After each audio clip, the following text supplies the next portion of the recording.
Aloha kako. We are here in Hakipuʻu on the island of Oahu.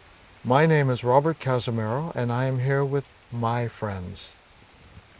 Aloha mai, Arna Lahela Johnson here from this beautiful aina here in Hakipuʻu Hulunei. called Uluwehi.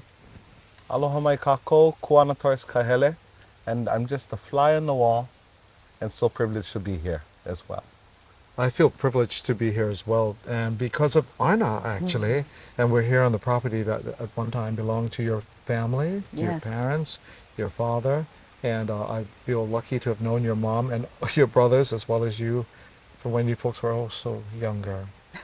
I just remain old. But anyway, moving right along. Basically, what happened was I was here one day in Hakipuʻu visiting, and Arna came by. I'm going to just pass it on to you, Arna. Well, at the time, I was told that you were going to be here that day, and I felt, oh, this is a great opportunity. Maybe I can ask Robert if he would be able to compose a mele to this hakipu'u that Mary Kavena Pukui had composed back in 1952. Yes, Wow, June 1950. of 1952. It's all typewritten on that old typewriter paper, parchment I remember seeing paper. that, yeah. Yeah. And at the bottom it said Mary Kavena Pukui. And I felt, oh, what an opportune time to see if maybe Robert would be willing to put some mele to this. I'm getting verklempt. So this mele I had found in my parents' music binder. They had a music binder with all typed out Hawaiian mele, and we would play music on Sundays. We would have Hawaiian music lessons with Tutu. She would come down from her duplex on the property, and we'd bring her over for brunch. We'd have a lovely brunch. My dad loved waffles, so mom made a big spread for us. Bring Tutu, bring the ukuleles come out after brunch, and then we start going through the different music sheets that they had, and there was Hakipuʻu, and I asked Dad, I said, what is this mele? How come we never sing this one? And he says, we don't have the music to it. And I said, oh my gosh, well someday somebody's got to write the music. And it just so happened that one day when you happened to be here, I thought, oh, that's a great opportunity. Let me see if Robert would be so willing to. Fortuitous indeed. Yeah. Yeah. I remember you brought the music, and I saw it, and we took pictures of it. And when you asked me about it, I got really, really nervous for several reasons. But I mean, to have a song written by Kawena Pukui, who hasn't been here for a while now, and to be asked to do a melody for it, I was really nervous. And I went home and I tried for several months I thought that I wanted to make it in a hula tempo so that people would be able to dance it, because when you write Hawaiian songs, if you write a song that people can dance, it's a guarantee that your song will become popular, people will know who you are, they will listen to what's being told and want to know more about it. So that's why I wanted to do it as a hula, but it wasn't working for me. And then I just thought, well, in those days, and this is where Kuana Torres comes in, because I started playing music with Kuana several months before that, if not a few years before, and we enjoy playing waltz tempoed songs. You want to talk about that? Yeah, so during the pandemic, Robert and I started to get into playing music more online, social media, yeah, Yeah, yeah. Facebook, Instagram, and we had already started playing music before doing that because pandemic was bringing us down and our hopes were down, and we're just trying to, you know, bring ourselves back, put some light back in our day, and as well as other people, and so we started doing it on social media, and then in doing so, we talked about a lot of things musical, one of which was waltzes and how much we love waltzes and how it was a particular time period in Hawaii where almost any party or household you would go to in the backyard, waltz music was always a part of the backyard, kanikapila. And so we started to talk about that, and you actually started mentioned to me about this Mele. We were getting ready to do your album, That's right. Yeah. and you had told me you were trying your hardest to do a 4/4 time with this Mele, and then it wasn't working for you. Finally, you just kind of, I think, out of frustration, stepped away from the piano, and in doing so, something had called you back to Yeah. come back to the piano and said to you, "You're doing it wrong. Don't do it like this. Do it like this." And you started to twinkle a little bit, and then something tapped you into this flow. Yeah. I think Cavena was sitting next to me saying, try this and try that. Um, and it was just And then it just serendipitous, I came think. out, yeah, Yeah. after that. How did Covena end up getting over here? Well, that's a great question. Thank you for asking. So, my tutu was Rachel Keopo'okalani Tini Johnson. She was married to Johnson, hence the name Johnson Road. And she was good friends. Her contemporaries at that time were Pilahipaki and Merikavena Pukui. My parents, when we built this home here for our family, at the same time they built a duplex on the property just up here where one half would be for Tutu and the other half would be for her brother-in-law. My mom would be cooking food and go up there on the weekends and just open the door, deliver food, because the three of them were kuka kuka all weekend long, talking story. And we would just leave them be. And, we were little guys at that time. But we just could feel that they were so involved in talking about, Hawaiian history, Hawaiian language, Hawaiian mele, just all these, women, my mom said, they're like hovering up here in conversation. And this Auntie Pilahipaki was a philosopher. Of course, Merikavena Pukui, we know, her lineage and what she's been able to provide us, the Hawaiian people, our Hawaiian culture. But then Tutu also was a historian. She had a photographic memory, and she could remember anything she had read anywhere at any time. So she knew all Hawaiian history, European history, you name it. So the three of them were just together. They were inseparable. Yeah.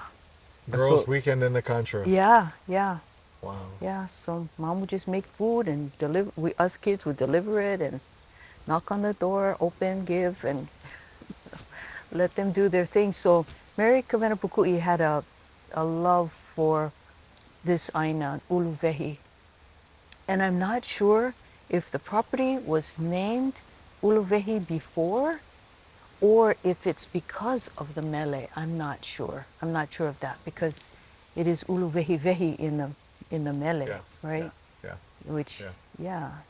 Um, I think when you gave it to me, you had mentioned that you thought the song was written for your aunt. It is my in my dad's writing. It says written for Moana, and so it talks about the Was Kiele, Moana his sister? his sister. Oh, Yes, yes, yes, yes. okay. My auntie Moana, and so it was that those were in the notes, and so I always thought, oh, how beautiful! She's written a mele for Auntie Moana, but the song is called Hakipu'u, and it brings up Uluvehi and the love for this land. And I had a feeling that it was really her love for Tutu, and this and for this Aina, Yeah. Yeah. I Yeah, think that's beautiful. yeah. When I was going through it and when we would talk about it together too, what I found interesting for me personally was that there were so many things, the words in the song that are also part of my name. Uluvehi, of course, and Napua was in it as well. And I just kind of thought, well, how interesting to want to believe that Mary Cavana was putting me in the song as well the whole time. It was meant to Full be. It was circle. fate for sure for me to be Yeah. able to do this song. And thank you for letting me record it, because it was really a moment to Well, be able look to what do it. you've done with it. Well, Look where we are. I think that, again, if you talk about Kavena's love, your family's love for this Aina, once you have an opportunity to step on this land, to see I mean, right from where we're sitting here, you have an opportunity to look at a dappled lawn over there that has a huge tree casting these shadows from the sun, and then there's the ocean over there. The, you'd have to almost be a moron to not understand that you're someplace special, and that there is something that touches you that you can't always explain. And that's how I feel that when it came time to write the melody for your song, written by Kavena, is that was part of the inspiration that I would like to say I inherited by stepping on this land. But even more so, it becomes, and this is for anybody, for everyone who happens to be a practitioner in a culture of some kind. And that is that when you visit a home, a special land, when words come to you, or dances, or melodies, that that you are beholding to them once they are given to you as a gift, in that you cannot just do it and forget it. There is an obligation that comes with it, to the family that lived here before, to your friend who has given you the opportunity to sing the song, and in return to share it with other friends like Kuana and my hula sister Vicky, and Arna's family itself. I had the opportunity to sing it here at their house when my voice just was not in the best shape. They should be here today, because it's just it's a wonderful way of giving back, but it's also, even more important, it's a way of allowing creativity to continue. And that's what a living culture is about. And that's what Hawaiian culture is about. All culture is that way. It's not just us. But because we're here right now, and because we're Hawaiian, eh, um, we want to continue these things. We want people to embrace it and to realize that it doesn't matter whether you live in Milwaukee or if you live in Abu Dhabi, if you are Hawaiian, that we have an obligation. We have an obligation to learn more about who we are, why we are, and then share what we are. Beautiful. So thank you so Beautiful. much for being here. And I wanted to say to you, Kuana Torres, that I want to write more songs, and I want you to sing with me some more, Sure. because when we sing, we sound good. We sound so good. We make people cry. We actually do. Yeah. But I'll just say that much. I have a question though, and it's for you. Okay. You know, in the Mele, both Robert and I, when we started, after we recorded the album and it was released to the general public, and people started to fall in love with all over again with Robert's music. Particularly, he recorded two Yeah. waltzes, and Hakipuʻu is one of them. And we started to kind of like, well, I did all the not all the liner notes, but I did all the translations and stuff for his album and then put it on there, and I was doing the translations for Hakipuʻu. And I was reading about it, and I was talking to him about it, and he was the one who was telling me about Uluvehi and this and that. And he had mentioned that you guys used to have a flower Farm. business Yes, or farm that's over right. here. Yes. Was that around the time of Grandma too, as well? Yes. Yes. Yes. Yes. And so in the text of the one of the verses, it talks about kiele, and it talks about blossoms and waking up to fragrance of flowers. You think that the song is referencing to that when they would wake up in the mornings and you folks as kids would go give them food, and that sweet fragrance that surrounds the home is from that whole fact that you guys had the flower business? Well, okay. So this property is 4 acres, and our grandparents built their home over there. And around the home, as a child, I remember there was a hedge of tiare all the way around that home. And so the kiele, now when I think about that, is really in reference to the tiare. I love that. So it probably came from that home. And they were, Yes. so your Tutu. grandparents was over there. Yeah. And Vehi Vehi, the Hale was, It's the whole it's a whole property. Oh, it is the property. whole, because we And It's the wondered about whole that too. property. yeah. Yeah. Yeah. And so, but the Hale that Kavena folks say that was where on the property? The duplex. This side. Yeah. Yeah.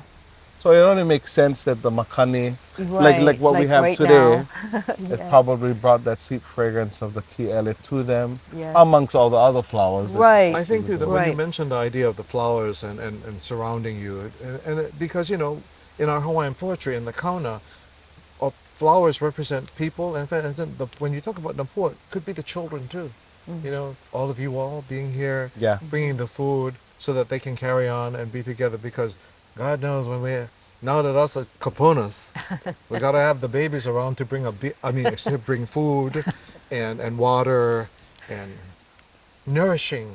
Yes. Please, somebody talk quick. Get me off the hook here. No, that's very, very true. But like in the second verse, Yeah. when it says he o uluvehi vehi kahome ka lihi o ke kai, we, Robert and I, for the last couple of years, have started doing workshops again. Outside of Hawaii, we've been doing a lot in the mainland as of late. And when we first started to jump back into doing workshops again, I was telling him how much I loved those waltzes on his album. And I was saying to him, Hawaiian music, there's so many beautiful waltzes. And I wish we could dance them, but you can never get out of that dip, yeah? When you dance a waltz. And so he had said to me, well, if there's anybody that's gonna figure it out, it will be you. So I was determined. And so that's why I had choreographed Hakipuʻu as a hula Hula noho. noho. So we could get out of that waltz and still enjoy the beauty of the music. And so in doing so, then we started to teach it all over the place. We did a Legends concert, which was Robert, myself, and Kili Raichel over in Japan. And we usually, for a finale of a show, you end with a bang, on a high note. But we decided to end on a more regal note. That was a And good so way we of putting it. Yeah. so we ended with Hakipuʻu. And all of our counterparts, the hula dancers, the Miss Hulas, Keli'i Raishas included, we all danced to the song Oh, I'm getting as chicken skin. as to close a show. And it was a great choice because when we left that show, there wasn't a dry eye in the As there audience. isn't a dry eye now. But it's such a beautiful song. And once we started to go to the mainland and teach this beautiful song, he and I, we always have a mo'olelo part, a talk story part before we teach. And in doing so, I listen to him when he talks about his mele. He listens to me, and we all. When I do Hakipu'u, I always tell him, "Come sit with me. Let's both talk about this song." And we start to talk about it, and the more we talk about it, the more we think about the lyrics. It's so simplistic. 3 verses, 2 verses and a chorus. The second verse, he o uluvehi vehi, we were smiling and almost to tears because when you think of words and you've been there when what it's talking about, and then you say it, it almost makes you cry because it's like here o uluvehi vehi, and your brain knows exactly where to go. Your body has touched it. Ka home o ka lihi o ke kai. Once all of that makes sense in verbal poetry and you apply that to hula, I think that's where magic happened. And so that's the magic that we've been able to take with us abroad beautiful. to teach the people. And then once we kind of take like an hour for the mo'olelo and 40 minutes for the hula. But they leave there with their cup full. The haumana are so overwhelmed with the beauty of the picture that we've painted for Hakipu'u. And so I just want you to know that further than Hawaii's shores, there are a plethora of people that are in love with Hakipu'u and Uluvehi Vehi. And they And don't they've even never know why, even but been that's here. okay. Yeah. They just love it. Yeah. They don't know I why. love it. I love it. It has become definitely Yeah. a popular song in that short time. Yeah, So and thank you thanks for to that. you for the melody, for the music that you've composed to it. It's just, it lures you in. It really I gotta does. say, It pulls I you do in. love that melody, and Yeah, well, it's simple as well, but yeah, there's such intricacy to the simplicity of it all, yeah. and Right. it's what you do with it. You And know, then it's your how you love it. voice with his voice, oh my gosh. I know it's pretty We darn Look just good. out. open our Look mouth and out. hope for the best. Really, Yeah, is what it No, yeah, is. but it's so like gentle and graceful and like Uluwahine. like Uluwahine. Yeah. Yeah, yeah. Yeah. Well, I hope you enjoyed our little talk story here. I know I certainly I had no idea I was gonna. Let me just rephrase that. I am overwhelmed with what I just heard today, and I hope that it will help all of you to enjoy the song even more when you hear it. So, on behalf of myself and my dear Anna here, Anna Johnson, and my pal Kuana Torres Kahele, we thank you for giving us this opportunity to include you in how we feel and how important we feel it is to continue what we really love doing, which is living in Hawaii, being Hawaiian, singing its melodies, telling its stories, and letting the world know that we are worthy of being here. So, mahalo nui. That's Mahalo. beautiful. Beautiful. Mahalo.